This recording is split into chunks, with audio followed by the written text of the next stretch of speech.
Hello and welcome back to Dragon Quest Wall Tutorials. I'm KoiTGZ, and in this video we are going to go over the Hokora for this new season. So something that is quite interesting with the new Hokora season is we're actually going to have a change to the Metal Hokora. So you're going to see here, I actually have two Metal Hokora here. So one is going to be level 50, which is the Drago slime, which we have seen before, but now we're going to have a level 70 Hokora, so that's going to be the Metal Tsumuri Hokora, so level 70. So this is going to be worth about 126,000 XP. I've actually done a couple of these already, so it does give you some pretty good XP. So yeah, it looks like they don't have the level 40 anymore, so that's going to be something that has changed. But here with these Hokora, pretty much for the Coke-ON, you're going to have this one, the Aqua Shukan. So this is actually quite easy to get through. It's not going to require you a whole lot, so it's only costing you or it's only going to be you have to be at least level 30 for the for basic classes, so it's not that much. So real quickly, I just want to show you what it's like. Pretty much should be quite easy to get through.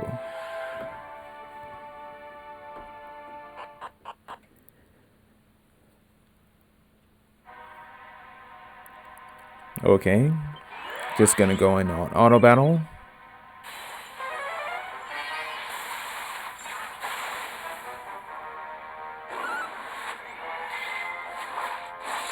And down.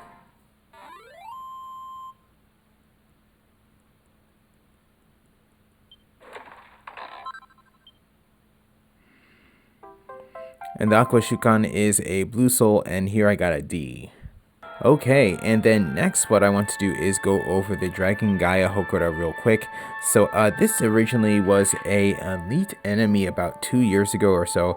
So now pretty much you can get through it quite easily since it's only recommended for level 30. So very similar to the Hell Condor before. That was also a level 30 basic class recommended Hokora. But yeah, with that, here we go. So here we go with this Hokora.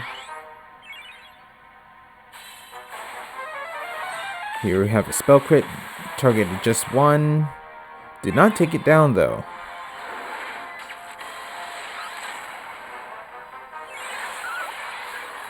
So the team that I'm using, they're all Magic Swordsmen. And they're done.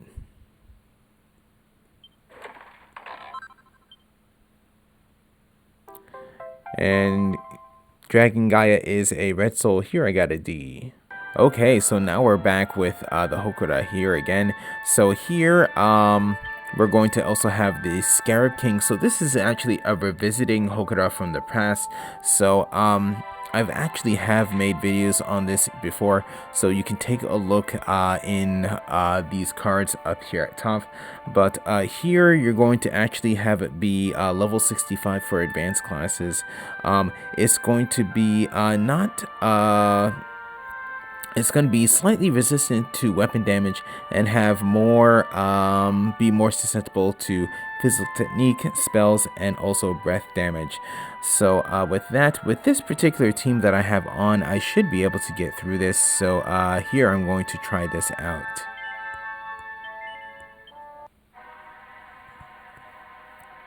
Okay, so here we go. So just going to go in an auto battle.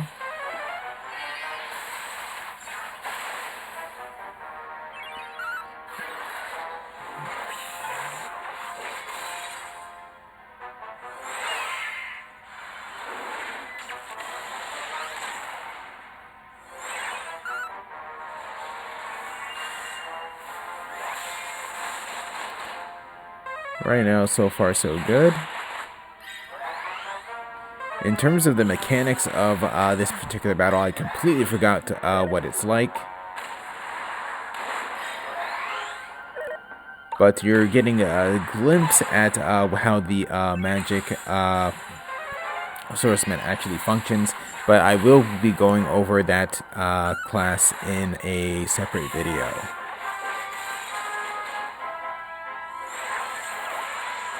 And possibly right here could go down. Nope, not yet. But here. Okay. And that is worth 16,000 damage, or 60,000 XP. So Scarab King is a blue soul, and here I got a D. Okay, so that was the Scarab King. So next what I want to do is actually show you the Metal Tsumuri Hokora.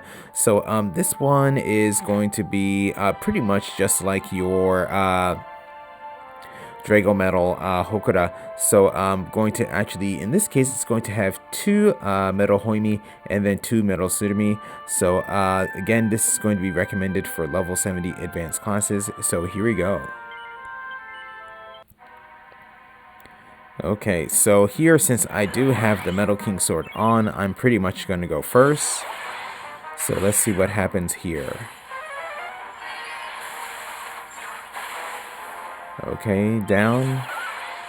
So with this here, going to get one of them. And then next should be finished with this right here. Okay.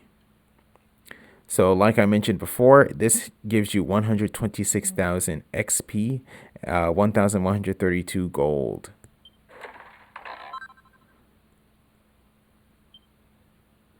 And Metal Tsumuri is a blue soul, and here I got an A. Okay, so for this next part, so I have gone over the Slime General and also Bull Devil in previous videos. So now we're going to go focus on the General of the Moonlit Night. So this is going to be a regular battle featuring this particular enemy. So here its main it's going to be susceptible to all the major skills. So weapon, physical technique, spell, and breath damage. It's going to be weakest to Gira, then Bagi, Meta, then Jibaria, and then it's going to be Dorman's going to be ineffective with this. So here it's going to have the standard conditions for the actual Hokora. So items can't be used beyond their maximum allowable capacity. World of the World, do with the World Tree, and Adult Leaf for the World Tree can only be used once. But for this particular battle, what I want to do is actually change this to a Gira based team. So that's going to be right here. So here, going to top off the HP of my characters. But pretty much this isn't going to be as hard as the next battle. So here I'm not going to go over the abilities of this particular enemy. So here we go.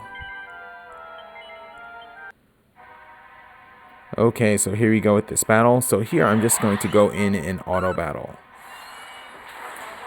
So here's the ninja using the axe there. So strike of all creation.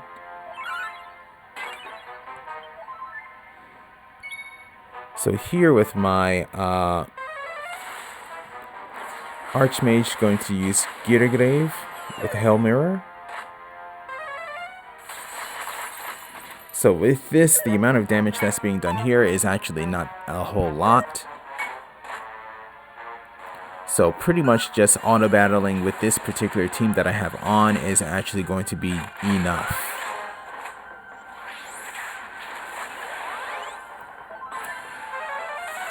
Here I have a spell crit, so let's see how much damage is done. Ooh, yes.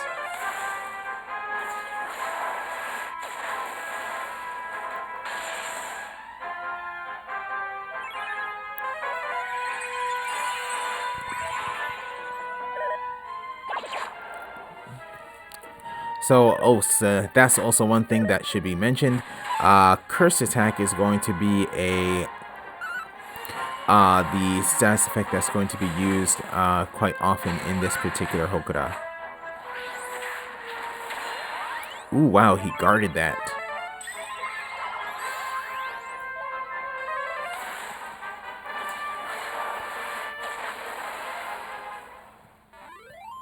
Okay. So that was that particular Hokora. So that was worth 23,000 XP. Just auto battling made it seem really easy. So probably I definitely would use this team just for leveling up with this particular Hokora.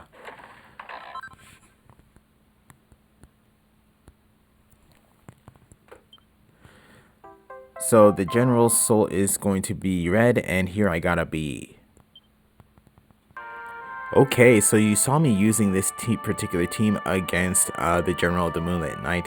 So I will be using this for the next battle, which is going to be the difficult battle against this particular not Mega Monster, but Hokora Ruler slash Elite Enemy. So that's going to be found right here. So this is going to be recommended for level 50 and going to cost 2,500 in terms of clear points. But really here should not be that much of a problem. So here what I first want to do is actually go over the abilities of this particular Elite Enemy. So the General of the Moonlit Knight is going to have around 130,000 HP. It had 48,000 HP in the previous battle. It's going to have 1 to 3 actions per turn. Its weaknesses shown here are going to be Gira, Bagi, Mera, Jibaria. Its main ability or strongest attack or ability is going to be Marioku Gisei ni Ryoku Fukasuru, which is going to be sacrifice magic power for strength. So this is going to increase attack and spell power by 1 rank, but resistances to all attributes goes down by 1 rank. Then he's going to have a Nagi Harai, which is a cleave that does around 400 physical damage to all characters. He's also going to have a Noroi Kogeki, which is curse attack, so that does around 350 physical damage to 1 character and has the possibility to inflict curse. Then he's going to have Ken o Furio Orosu, which is downward swing. So this does 400 or around 470 physical damage to 1 character. Then it's going to have Mahiro. So Mahiro does around 330 Mahiro spell damage to all characters. He's going to have a Dormoa, which is going to do about 400 dormant spell damage to 1 character. And it's going to have a regular attack as well, which does around 350 physical damage to 1 character. Then you're also going to have 2 Bone Prisoners here as well. They're going to have 90,000 HP for this battle. In the previous battle that I just did, they had 36,000 HP. They're going to have 1 to 2 actions per turn. Their main weaknesses are going to be Gira and Jibaria. They're going to have a Ashibarai, which is a leg sweep. That does around 390 physical damage to 1 character and has a chance to knock the character down. They're also going to have a Tekyu knock, which is Iron Ball knock, which does around 410 physical damage to 1 character. It's also going to have a curse attack as well, so that's going to do around 350 physical damage to 1 character and has a possibility to inflict curse, and a regular attack that does 300 physical damage to 1 character. So with this one here, I could try to just auto battle through it, but pretty much having a strategy is going to be beneficial for here since it's going to be hurting a lot more. So with that said, here we go. Okay, so here we go with this battle. So in this case, I can't use any items. So what I want to do first is I'm actually going to, actually with my ninja, the first thing I'm going to do is go in and attack. Hopefully I can get some shadow weaves. We'll see what happens. Nothing there. So here, next with my God Hand, what I'll do is I'll use Protective Shield.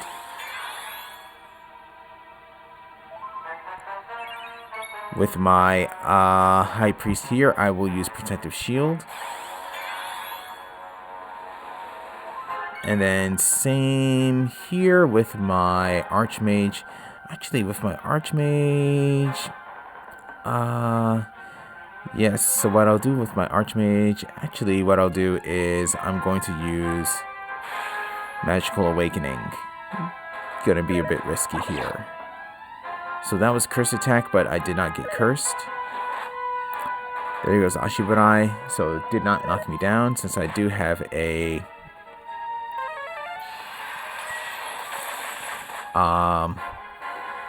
protective shield on. So here again with my ninja going to go in and attack.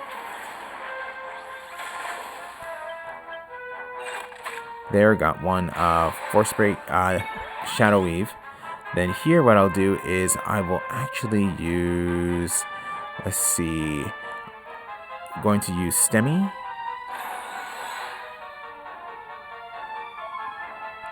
Then here what I'll do is I will use Chant of Magical Awakening. And we'll see what happens here. So, okay, 10,000 damage each. And there goes my God Hand. So, with that, going to try resurrecting.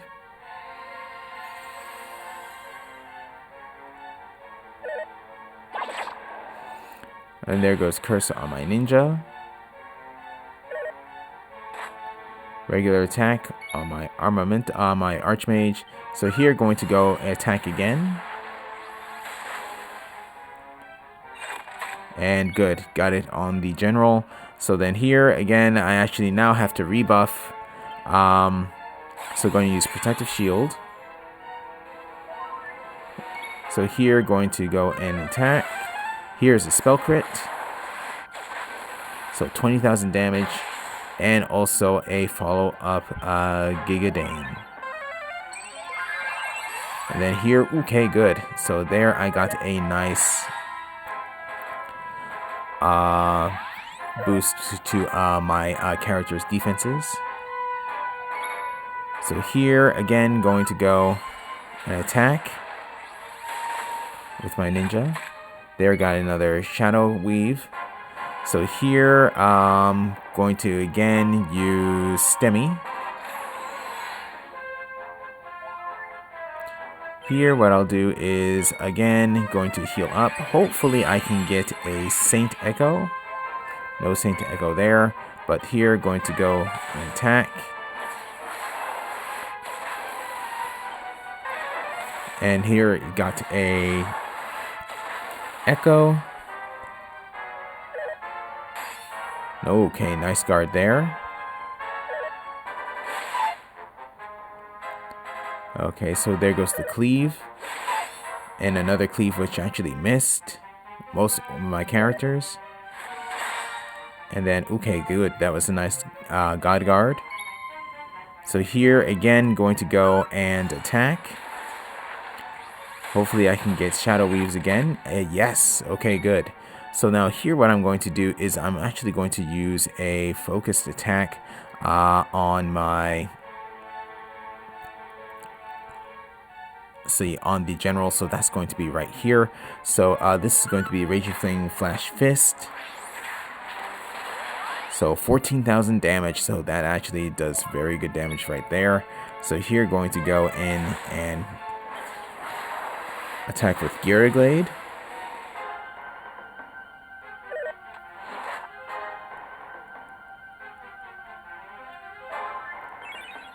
So here, what I'll do is I'll actually heal up my God Hand.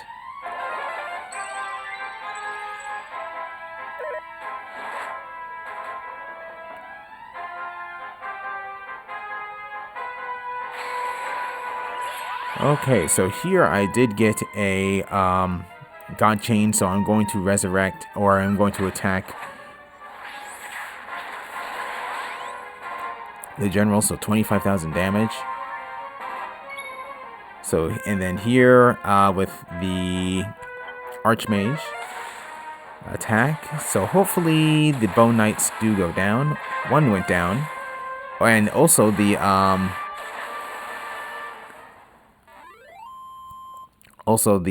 general went down as well. So that was 30,000 XP. So 30,402 XP for that particular battle.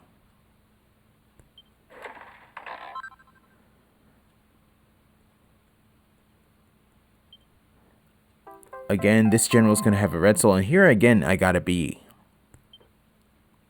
Okay, so that was my battle against the hard version of the General of the Moonlight Knight. So with that, things actually went actually quite well. I did actually lose my ninja, and that was mainly due to pretty much one of the bone prisoners actually went before my high priest before she could actually heal my party. So that actually ended up taking out my ninja. But besides that, everyone actually did very good damage. So Gita definitely does work. I can only imagine how well the new weapon actually does. So the Hellfire Greatsword. So if I had that with this particular team, I probably would have that equipped on my God Hand and still have the axe on my ninja. But yeah, everything actually did work out with this particular battle. Definitely a protective shield with a couple of the characters would definitely help. If you could put them on all the characters, that would help out as well, since my ninja actually did get cursed in this particular battle. But yeah, so what I want to do next is actually go over the S-grade soul of this particular enemy. So it's going to be right here. So this is going to be the S-grade soul of the General of the Moonlit Knight. So since it's a red soul, you're going to see stats, its major stats in max HP, max in strength, and then here agility and dexterity is not so bad either. So here with the abilities, you're going to have plus 3% to weapon and physical technique skill damage, plus 7% to Gita weapon and physical technique damage, plus 7% to Bagi weapon and physical technique damage, plus 5% to Dorma resistance, and plus 5% to lowered defense, lowered attack resistance as well. So this is actually a soul I'm actually using on my God Hand right now. It actually does have some pretty good stats on it. So what I'm going to do is going to lock this in. And with that said, I'm going to be ending this video here. I'm not sure if I will be, well, actually, I probably will make maybe 1 or 2 more videos on the Hokora for the General of the Moonlit Knight, but using some other attributes, so please stay tuned for that. But until then, I'm going to end this video here, so thank you for watching. If you enjoyed the video, please leave a like. If you'd like to see more, please subscribe, and I'll see you in the next video.